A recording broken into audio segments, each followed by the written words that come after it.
기도할 일이 참 많은 것 같습니다. 인생의 광풍이 몰아치는 것이 아닌가. 전 세계의 코로나19라는 광풍이 몰아닥치고 있고, 또 안동 지역에는 산불로 또 어려운 일이 벌어지고 있는 모습을 봅니다.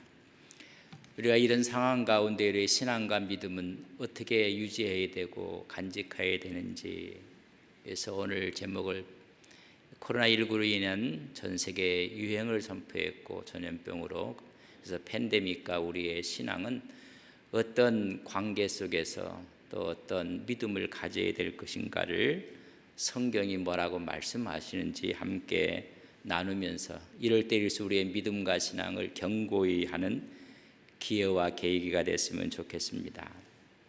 질병, 전염병, 재난, 생각하지 못했던 광풍입니다. 오늘 갈릴리 바다에 광풍이 몰아쳤던 것처럼 지금 전 세계를 몰아치고 있는 코로나19의 광풍이 불고 있습니다. 우리가 질병하고 전염병 이런 모습을 보면 성경에는 가장 먼저 전염병이라는 돌림병이 나오는 것이 출애굽기에 기록이 되어 있습니다. 10가지의 재앙이 애굽에 내려졌을 때 5번째 재앙이 내려지는데, 그 5번째 내린 재앙이 돌림병이었습니다. 우리가 말하는 전염병이 내려졌는데, 사람에게 내려진 것이 아니라 가축에게 전염병이 내려지는 모습을 봅니다. 출애굽기 9장 3절에 보면 여호와의 손이 들어있는 내 가축 곧 말과 나귀의 낙타와 소와 양에게 더하리니 심한 돌림병이 있을 것이며, 심한 돌림병, 전염병으로 인해서 애굽인에 속해 있는 모든 가축들이 죽는 그런 모습을 보게 됩니다. 그뿐만이 아닙니다. 인간에게도 연병, 전염병이 들어서 이스라엘 백성들이 40년 동안 출애굽한 후에 요단 동편까지 도착하게 됩니다. 그때 모압 평지에서 연병, 전염병이 돌게 됩니다. 그때 죽은 사람의 수가 2만 4천 명이 죽습니다. 민수기 25장 1절에서 9절에 있는 말씀입니다. 사무엘상 4장과 사무엘상 5장에 보면 심한 전염병, 독종이 일어나는 모습을 보게 됩니다. 블레셋과 이스라엘의 전투가 벌어지는데 우리는 아벡 전투라고 합니다. 이 전투에서 1차 전투에서 이스라엘이 패합니다. 드디어 2차 전투의 때는 하나님의 언약궤를 진중으로 모시고 나갑니다. 하나님의 언약궤를 모시고 나갔던 이스라엘 백성들은 승리할 줄 믿었는데 여러분, 패하고 맙니다. 그때 죽은 사람이 3만 명의 이스라엘 군사가 죽습니다. 그뿐만 아니라 하나님의 언약궤를 빼앗기게 됩니다. 언약궤를 뺏은 블레셋 사람들은 전리품으로 하나님의 언약궤를 다곤 신전에 바치게 됩니다. 다곤 신전이 여러분 엎드려지고 손과 발이 잘려져 나가는 그런 일을 보게 됩니다. 아스도스로 그들이 하나님의 언약궤를 전리품처럼 데리고 왔을 때 전염병이 그 아스도스에 막 번집니다. 성서는 독한 종기라고 했는데 전염병이 수많은 사람이 죽습니다. 아스도스에 있던 사람들이 저 언약궤를 다른 곳으로 옮겨달라고 합니다. 그래서 가드로 언약궤를 옮겨갑니다. 웬걸요? 언약궤가 도착한 가드에 전염병이 돌기 시작합니다. 수많은 사람이 죽습니다. 그들은 또 외칩니다. 저 하나님의 언약궤를 옮겨달라는 것입니다. 그 언약궤가 에그론으로 옮겨가게 됩니다. 이제는 에그론에 전염병이 퍼지기 시작하는 것입니다. 수많은 사람이 죽습니다. 이것은 이 언약궤 때문인 것을 알고 속건죄를 드려서 우리가 해결책을 얻겠다고 이야기합니다. 그런데 이 속건죄를 드렸을 때 만든 형태가 있습니다. 여러분 쥐 모양의 여러분 형태를 만든 상을 드립니다. 다시 말하면 쥐 종류의 동물로 옮긴 전염병이라고 생각을 한 것입니다. 아스도시, 가드가, 에그론이 그곳에 있는 전염병이 막 퍼지게 되었습니다. 이것처럼 누구 한 사람의 잘못도 아닌 것입니다. 이것은 하나님의 능력을 나타내기 위한, 하나님의 영광을 위한 전염병이었습니다. 사무엘하 24장에 보면 전염병이 돌아서 여러분 사흘 동안 7만 명이 죽습니다. 지금 코로나19보다 더한 겁니다. 사흘 만에 7만 명이 죽는 사건은 다윗의 인구조사에 있었습니다. 하나님이 함께했던 이스라엘 백성들, 하나님이 승리를 주셨습니다. 하나님을 의지하고 하나님을 믿어야 될 다윗 왕이 마지막엔 자기의 힘을 과시하고 싶은 것입니다. 우리의 병력이 얼마나 되는지, 우리의 힘이 얼마나 되는지 인구조사를 했습니다. 교만이었습니다. 이로 인해서 사흘 동안에 전염병으로 죽은 자가 여러분 7만 명이 했다고 사무엘하 24장 15절에 말씀하고 있습니다. 이에 여호와께서 그 아침부터 정하신 때까지 전염병을 이스라엘에게 내리시니 단에서부터 부활 새벽까지 백성이 죽은 자가 7만 명이었더라. 전염병으로 죽게 되는 모습을 보게 됩니다. 여러분, 전염병은 치명적인 것입니다. 단 시일 내에 수많은 사람이 죽었습니다. 죽음을 초래했던 구약의 이야기들입니다. 이런 전염병에 대해서는 특별한 목적을 갖고 있는 것을 우리가 보게 됩니다. 죄를 심판한다든지 적국에 대해서 하나님의 능력을 나타내었을 때 이런 전염병이 돌았습니다. 또한 자기는 아무 잘못이 없었습니다. 그러나 죄 지은 한 사람 때문에 다수가 전염병으로 고통을 당하는 모습도 보게 됩니다. 이것을 우리는 대리적 고통이라고 합니다. 이런 다양한 종류를 보면서 꼭 죄 때문에 고통을 받는다라고 생각하는 것은 여러분 잘못입니다. 죄 때문에 그럴 수도 있겠지만은 하나님의 영광을 위한 것도 있고 하나님의 능력을 나타내기 위한 것도 있습니다. 구약에서의 전염병에 대한 이야기가 그렇다면 신약은 이런 전염병이나 질병에 대해서 그 원인이 무엇인가를 4가지로 이야기해 주고 있습니다. 왜 이런 병에 걸리는가? 첫째는 죄입니다. 죄 때문에 여러분 질병의 원인이 온다고 마가복음 2장 1절 이하를 보면 나옵니다. 중풍병자를 치료하는 사건입니다. 마가복음 9장, 누가복음 5장에 공이 기록되어 있는데 가버나움에서 있었던 일입니다. 친구들이 중풍병자에 걸린 친구를 데리고 옵니다. 그래서 지붕을 뜯었다는 이야기를 합니다. 여러분, 그때 우리 주님께서 하신 말씀이 그 질병에 대해서 관심을 둔 것이 아니라 그 사람의 죄를 지적하고 있습니다. 마가복음 2장 5절에 보면 우리 주님이 하신 말씀입니다. 예수께서 그들의 믿음을 보시고 중풍병자에게 이르시되 작은 자야 내 죄 사함을 받았느니라. 여러분, 죄의 문제를 말씀하고 있었습니다.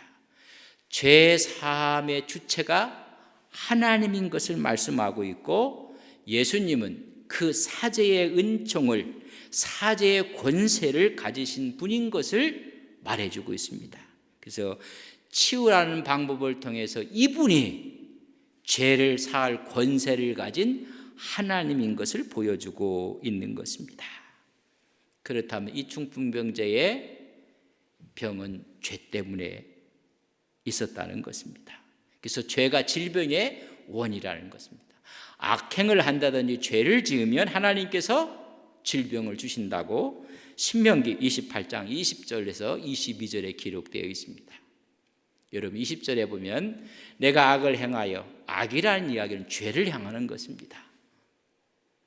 그래서 행하여 그를 잊음으로 내 손으로 모든 일에 여호와께서 저주와 혼란과 책망을 내리사 망하여 속히 파멸하게 하실 것이며 21절에 보면 여호와께서 내 몸에 연병이 들게 하사 내가 들어가 차지해야 할 땅에서 마침내 너를 멸하실 연병, 전염병을 주시겠다는 것입니다. 22절 여호와께서 폐병과 열병과 염증과 학질과 한재와 풍재와 썩은 재앙으로 너를 치시리니 이 재앙들이 너를 따라서 너를 진멸하게 할 것이라. 악행에 대한 질병에 대한 것을 말씀해 주고 있습니다.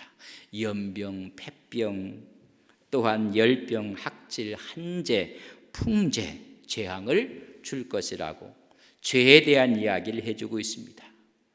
그러면 두 번째는 여러분 악한 영에 의해서 재난이 옵니다. 질병이 오는 것입니다. 누가복음 13장 10절 이하에 보면 18년 동안 꼬부라지고 앓으며 질병 가운데 있는 한 여인이 나옵니다. 이 여인을 보고 우리 주님께서 치료해 주시는데 그 질병의 원인이 무엇인가를 13장 16절에 말씀하고 있는 것입니다. 그러면 18해 동안 사탄에게 매임받은 이 아브라함의 딸을 안식일에 이 매임에서 푸는 것이 합당하지 아니하냐. 이 여인을 치료한 이유로 인해서 유대인들과 논쟁이 벌어집니다. 그 논쟁은 왜 안식일 날 일을 했느냐고 말하고 있습니다. 그때 하는 말이 이 질병은 사탄에게 매여 있었던 질병이라고 말씀해 주고 있습니다. 이 질병은 죄가 아니라 악한 영이 들었다는 것입니다. 귀신이 들었다고 얘기해 주고 있습니다. 마태복음 17장 14절부터 20절에 보면 간질에 걸려 있는 한 아들을 둔 부모가 나옵니다. 그 아비가 와서 간질에 걸린 아들을 위해서 간청을 합니다. 불에도 넘어지고 물에도 넘어지고 이 간질에 걸린 이유가 무엇일까? 치유해달라고 이야기합니다. 그때 우리 주님께서 꾸짖습니다. 여러분 병을 꾸짖는 것이 아니라 그 속에 있는 귀신을 꾸짖었다고 했습니다. 17장 18절은 귀신을 꾸짖으니 그 귀신이 나갔더라. 그러면서 간질에서 나았습니다. 마태복음 12장 22절에 보면 거기에 보면 눈 멀고 말 못하는 사람이 나오는데 성서는 그렇게 기록해 귀신 들려서. 여러분 질병이라는 거, 여러분 재난이라는 거, 아픈 고통이 여러분 악령에 의해서 그 원인이라고 신약은 두 번째 이야기해 주고 있습니다. 세 번째는 이런 질병이 올 때 그 이유는 여러분 어떤 죄도 아니고 악령도 아니고 하나님의 일을 위한 재난과 질병이 있다는 것입니다. 요한복음 9장 1절 이하를 읽어보면 나면서부터 보지 못하는 맹인이 된 분이 나옵니다. 그때 유대인들과 바리새인들은 죄 때문에 저런 질병에 걸렸다고 생각을 했습니다. 그래서 이야기합니다. 선생님, 저렇게 앞을 보지 못하는 사람은 누구의 죄 때문에 그렇습니까? 라고 물을 때 우리 주님이 말씀합니다. 이 사람의 죄도 아니고 이 사람의 부모의 죄도 아니다 라고 말하며 요한복음 9장 3절에 이렇게 기록되어 있습니다. 우리 한번 같이 한번 읽겠습니다. 예수께서 대답하시되 이 사람이나 그 부모의 죄로 인한 것이 아니라 그에게서 하나님이 하시는 일을 나타내고자 하십니다. 하나님의 일, 하나님의 영광을 드러내기 위한 것이라고 말씀해주고 있습니다. 다시 말하면 우리 주님은 세상에 빛으로 오셨습니다. 어둠 가운데 있는 영혼들을 빛으로 인도하시기 위해서 하나님으로 오신 것을 드러낸다는 것입니다. 죄가 아니었습니다. 악령 귀신의 역사도 아니었습니다. 하나님의 일, 하나님의 영광을 드러내기 위해서 당한 질병이었습니다. 네 번째는 여러분, 죄도 아니고 악한 영도 아니고 하나님의 영광을 드리려는 것도 아니고 그저 특정화되지 않는 수많은 질병들이 많이 있습니다.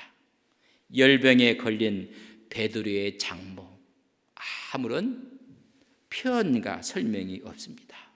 12해 동안 혈루증 여인에 대한 이야기도 마찬가지입니다. 중풍병에 걸린 백부장의 하인이 있었습니다. 주님께 가서 내 하인을 고쳐달라고 이야기를 했을 때 그 백부장의 하인이 낫는 사건도 거기에 보면 어떤 설명도 없습니다. 바울을 아비처럼 따랐던 디모데는 위장병에 걸려서 어려움을 당합니다. 요바의 다비다라는 여인은 선행도 많고 구제한 일도 많았다는 사람, 그러나 질병에 의해서 죽습니다. 여러분, 질병이라는 것은 다양하다는 것입니다. 우리가 당하는 재난, 전염병, 질병, 그것이 인재든 천재이든 다양한 것입니다. 혹시 신앙이 좋다는 분들 가운데 어떤 질병에 걸리면 그건 죄 때문에 그렇다고 이야기하는 분들이 간혹 있습니다. 여러분, 잘못된 생각입니다. 문제가 있을 때 악한 영이 들어와서 그렇다.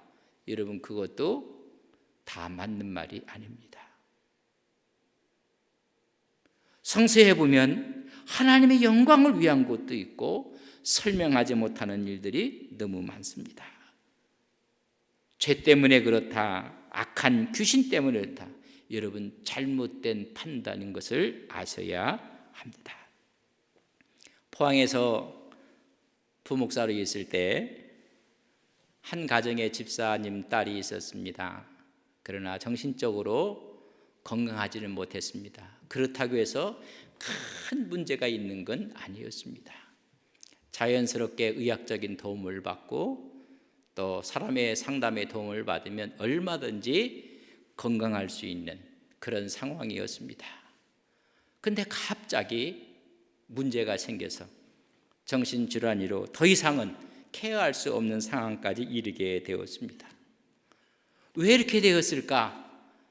거기 가서 신방을 하면서 여쭤보았습니다. 어떤 무당이 귀신 들려서 그렇다. 귀신을 쫓아내야 된다고 해서 그 집사님이 그 말을 듣고 아주 크게 대판구술했답니다. 하고 나서는 완전히 정신이 나갔습니다.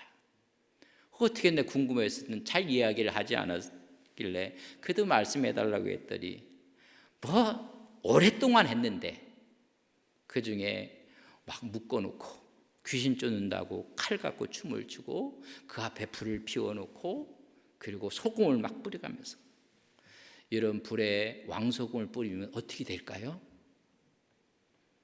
왕왕왕왕 할까요? 막 불꽃이 튀고 그런 바람에 별 이상이 없었는데 완전히 정신이 나가버리고 말았어요. 여러분, 잘못된 일입니다. 여러 가지 재난, 또 질병, 전염병, 이런 모든 것을 뭐라고 딱 이야기하기가 힘듭니다. 그러나 실체적인 재난이 있는 것입니다.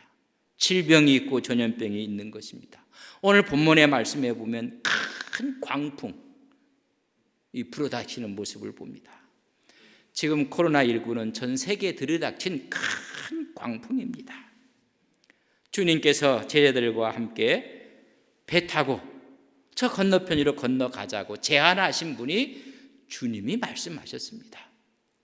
주님이 말씀하셨으면 광풍이 일어나면 안 됩니다. 근데 이 제안하신 분은 주님이었습니다. 제자들과 함께 건너가자는 것입니다. 얼마나 주님이 피곤하셨는지 배에 오르시고 곧 잠이 들고 말았습니다. 거기에 주님이 타고 계셨기 때문에 광풍은 어떤 죄하고도 관계가 없습니다. 주님이 타신 배였습니다. 고물에서 베개를 하고 주무시고 있습니다. 문제는 풍랑이 친 겁니다. 큰 광풍이 몰아닥쳤습니다. 이 일로 인해서 제자들이 아무리 벗어나려고 힘을 썼지만은 아무런 소용이 없었고, 그러나 주님은 주무시고 있습니다. 그때 주님을 깨우는 것입니다. 주님을 깨울 수밖에 없었던 모습을 우리가 보게 됩니다. 주님이 일어나셔서 바다를 꾸짖습니다. 바람을 꾸짖는 사건이 나옵니다. 그랬더니 바람이 그쳤습니다. 바다가 잔잔해졌습니다. 그리고 우리 주님께서 너희들 어찌하여 무서워했느냐, 어찌 믿음이 없느냐라고 이야기하고 계십니다.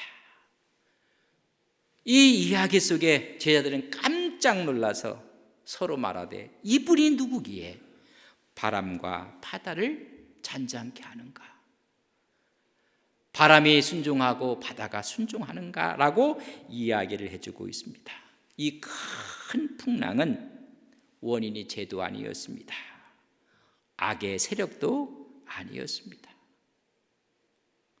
자연적인 그날의 현상이었습니다. 지형을 보면 갈릴리는 해수면보다 230m가 낮습니다. 그리고 그 북쪽에는 골란 고원이 높은 산맥이 있습니다. 그날따라 광렬하게 내리쬐는 태양볕이 있었던 것 같습니다. 모두가 다 뜨거워졌고 열을 받았습니다. 저녁이 되면서 식기 시작했는데 바위는 먼저 식었고 산호는 먼저 식었습니다. 더워졌던 갈릴리 바다는 아직 식지 않았고 차가운 공기 덩어리가 위에 있고 뜨거운 공기 덩어리가 밑에 있었습니다. 난기류가 생겨서 바람이 내리친 것입니다. 죄로 인한 것도 아니고 악한 악령에 의한 것도 아니었습니다. 인생이 살다 보면 풍랑이 치고 재난이 오고 전염병이 창궐할 때가 있습니다. 이 모든 것을 죄의 역사고 악령의 역사로 치부했으면 안 된다는 것입니다. 그 속에 하나님의 구원과 하나님의 영광을 나타내는 하나님의 의미가 있음을 깨달으셔야 합니다. 와 마찬가지로 지금 전 세계에 광풍이 들이닥쳤습니다. 코로나19입니다. 우리나라뿐 아니라 전 세계에 불어닥친 광풍입니다. 한국의 확진자가 10,000명이 넘었습니다. 이로 인해서 생명을 잃은 사람이 240명이 돼가고 있습니다. 여러분, 세계에는 263만 명이 확진을 당했고 죽은 사람이 18만 명이 넘었습니다. 여러분, 감이 안 오십니까? 안동 사람 전체가 다 돌아가시고 더 돌아가셨다는 겁니다. 엄청난 죽음을 맞이했고 광풍이 몰아치고 있습니다. 미국은 확진자가 80만을 넘었습니다. 84만을 넘었습니다. 이로 인해서 죽은 사람이 25,000이 넘었습니다. 코로나19로 인해서 실직당한 미국 사람들의 수가 2,200만이 넘었다고 합니다. 한국 인구의 절반 정도가 실직을 합니다. 이것은 큰 광풍이 몰아친 겁니다. 스페인은 확진자가 20만이 넘었고 사망자가 2만이 넘었습니다. 이런 확진자가 15만 명이 넘는 이탈리아, 프랑스, 독일, 영국은 13만이 넘고 일부는 우리를 능가하고 있습니다. 광풍이 몰아친 것입니다. 그래서 2020년 3월 11일 날 코로나19를 WHO에서는 팬데믹 선언을 했습니다. 세계적인 광풍 유행이라고 선언을 했습니다. WHO가 선언한 것이 이번이 세 번째입니다. 첫 번째는 1968년 홍콩 독감 때 1차 팬데믹이 선언이 되었습니다. 2차는 2009년에 신종 인플루엔자 때 2차 팬데믹이 선언되었습니다. 여러분, 근 40년 걸려서 2차 팬데믹이 선언됐습니다. 2차 때부터 이번 코로나19까지 3차는 채 10년밖에 걸리지 않았습니다. 1차 팬데믹에서 2차까지는 40년이었고 2차부터 3차까지는 10년이었고 앞으로 4차, 5차, 6차 오지 않는 법이 없습니다. 그 어원을 보면 팬이라는 헬라어인데 모든이라는 뜻입니다. 데모스는 사람들이라니 모든 사람에게 이런 감염을 시키고 있다는 것입니다. 그렇다면 이런 대유행 가운데 우리의 신앙은, 우리의 믿음의 태도는 어떤 모습을 간직해야 하는가를 우리는 고민하고 또 우리 스스로를 점검해야 됩니다. 팬데믹과 우리의 신앙의 문제입니다. 첫째는 편견적인 차별과 혐오를 버려야 합니다. 우리는 어려운 가운데 있는 사람들을 긍휼히 여기는 마음이 필요한 것입니다. 코로나19의 큰 폭풍이 다가왔습니다. 누구 때문에 그런가? 원인이 무엇인가? 거기에 우리는 논쟁의 한복판에 서서 사람을 혐오하고 차별하면 안 된다는 것입니다. 또한 이런 어려운 가운데 희생양을 만들어서도 안 된다는 것입니다.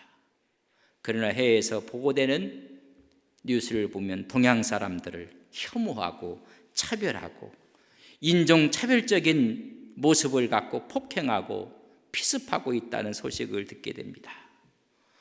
중국 우한에서 발언했다고 해서 우한 코로나 바이러스라고 이야기를 하는 것도 잘못된 것입니다. 그래서 한 지역이 아니라 이제는 함께 이 일을 처리하고 나가야 하는 것입니다.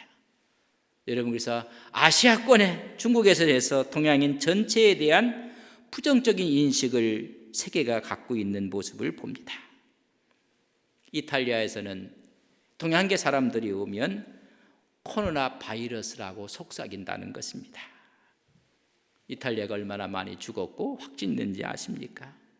비웃고 조롱하고 욕설하고, 동양계 사람이 오면 코로나 바이러스가 왔다고 야유를 하고, 뉴욕 지하철에서는 폭행을 하고 발길질을 하고, 오히려 우리의 색깔이, 동양의 색깔이 황색이라 황색 경계령이라고 비꼬아 이야기를 하고 있습니다.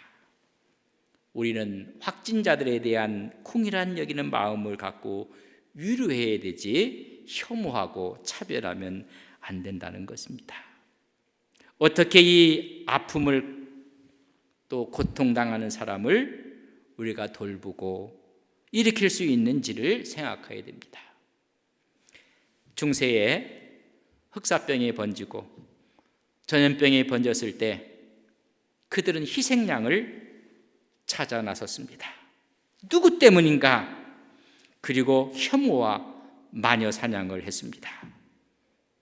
그 타겟이 유대인들이었습니다. 아픈 역사입니다.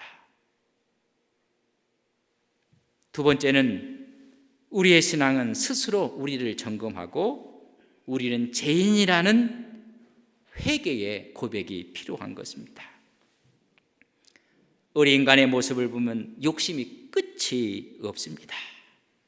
동물, 식물, 자연, 환경 다 인간적인 편의를 위해서 착취하고 이용하고 그리고 폐기 처분하고 이런 일들을 너무나 많이 했습니다. 그것이 이런 불행을 일으킬 수 있다는 것을 깨닫고 회개해야 하는 것입니다. 무한 경쟁 속에 승자 독식이라는 욕심이 팽배한 것입니다. 만약 이런 욕심을 회개하지 않는다면 앞으로 이보다 더 큰 재앙이 닥치지 않는다고 누가 말할 수 있겠습니까? 1차에서 2차까지는 40년 걸렸는데 2차에서 3차 팬데믹 선언은 10년 걸렸습니다. 우리가 이런 자성과 회개가 없다면 앞으로 이런 재앙이 없으리라고 누가 말할 수 있겠습니까? 상황이 어렵고 캄캄하고 그럴 때 우리가 하나님 앞에 그의 말씀을 붙잡고 그 약속을 소망으로 간직하고 회개하는 우리의 신앙이 필요한 것입니다. 역대하 7장 14절에 보면 이렇게 기록되어 있습니다.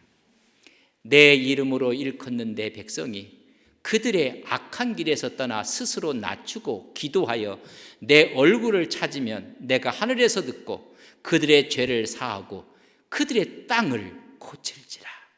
그들의 땅을, 큰 광풍을, 재난을, 전염병을 고쳐줄 것이니라. 우리는 스스로 겸허하게 회개해야 됩니다. 세 번째는 우리의 믿음이 뜸으로 필요할 때입니다. 이제는 우리의 믿음으로 주님을 깨우셔야 됩니다. 제자들은 바다를 건너가고 있으면서 거센 풍랑으로 죽게 되었다는 위험한 그 사실은 알았습니다. 그러나 그들이 놓치고 있었던 것이 있습니다. 지금 우리와 함께 주님이 있다는 것을 잃어버린 것입니다. 엄청난 큰 광풍이 몰아쳐서 죽게 됐다는 사실은 깨달았는데 만왕의 왕이 되시고 만주의 주가 되시는 그 하나님이 나와 함께 있다는 이 사실을 그들은 깨닫지 못한 것입니다. 코로나19로 인해서 큰 광풍이 있지만 우리는 우리의 주관대제 되시고 창조주 되시고 우리를 구원할 하나님이 우리와 함께하는 것을 우리는 믿습니다. 그걸 잊어서는 안 된다는 것입니다. 천지 만물을 주관하고 초자연적인 권세를 가지신 분이 우리와 함께한다는 것입니다.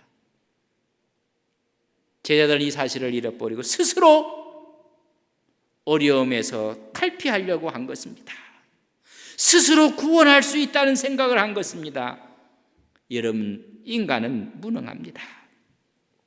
갈릴리 바다를 건너가면서 그 제자들 전부가, 아니 가룟 유다를 제외한 나머지는 전부 다 갈릴리 출신입니다.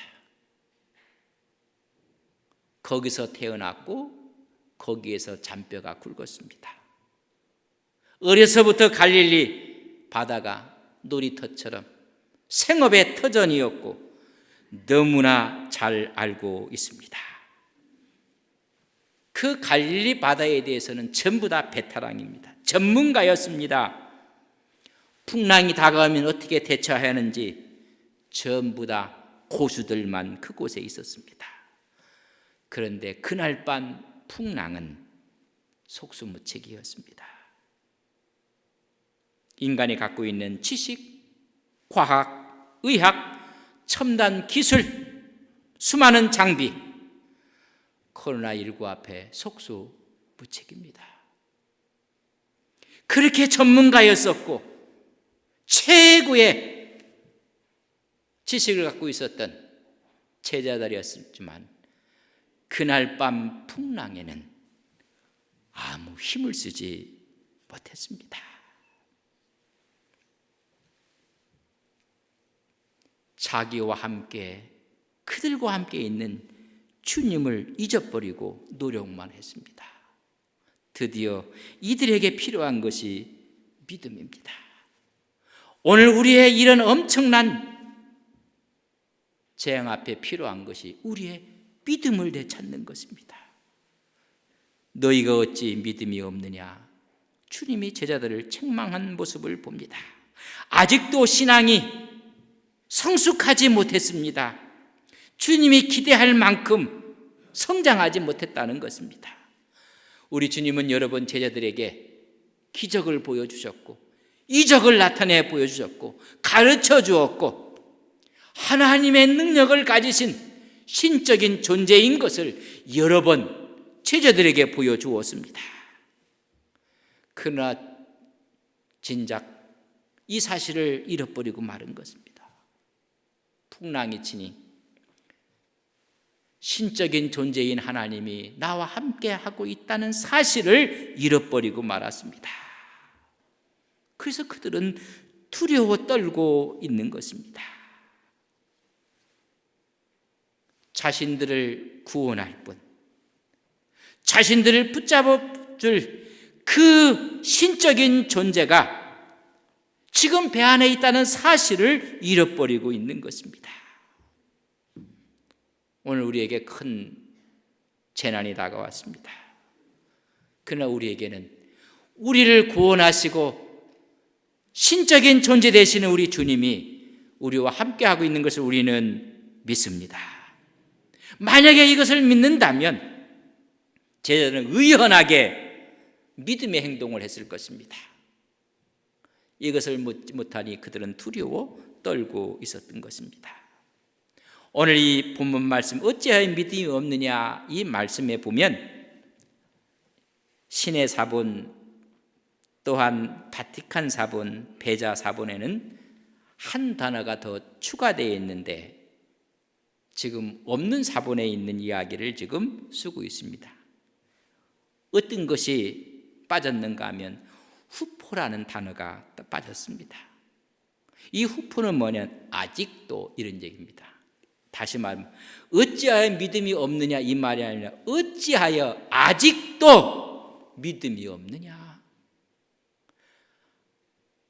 내가 너희들에게 보여준 기적과 이적을 통해서 내가 하나님인 것을 보여주었건만 아직도 믿음이 없느냐. 예수 믿은 지가 10년, 20년, 30년 됐는데 아직도 믿음이 없느냐. 그런 말씀으로 들려지게 되는 것입니다. 이런 큰 폭풍, 오늘 전 세계 코로나19에 큰 폭풍이 다가왔습니다. 두려운 바이러스의 존재인 것은 분명한 것입니다. 그러나 우리 곁에 하나님이 계신 것을 우리는 믿습니다. 그럼 담대히 행해야 되는 것입니다. 우리가 지켜야 될 부분을 지켜가며 조심할 것을 조심해가며 우리의 믿음의 길을 걸어가야 한다는 것입니다. 그런데 이런 상황 가운데 간혹 오해하시는 분들이 있습니다. 코로나19로 인해서 사회적 거리 두기를 하고 마스크를 착용해야 되고 손 소독을 해야 되고 집단적인 모임을 될 수 있으면 하지 말라고 권고를 하고, 근데 이걸 막 무시하는 것입니다. 우리는 안 걸린다, 걸리면 또한 순교다 라고 이야기하는 것은 하나님을 신뢰하는 것이 아닙니다. 하나님을 시험한다는 사실을 또한 아셔야 합니다. 우리는 루터를 너무나 잘 알고 있습니다. 그 시대에 전염병이 돌고 죽음의 현장 가운데 있었을 때 경솔하고 분별력 없이 행하는 사람들에 대해서 루터는 이렇게 권면을 했습니다. 약을 먹으십시오. 집과 마당과 거리를 깨끗하게 소독하십시오. 사람이 많이 모이는 장소를 피하십시오. 그분이 신앙이 없어 이런 말을 했겠습니까? 그렇게 한 이유가 있습니다.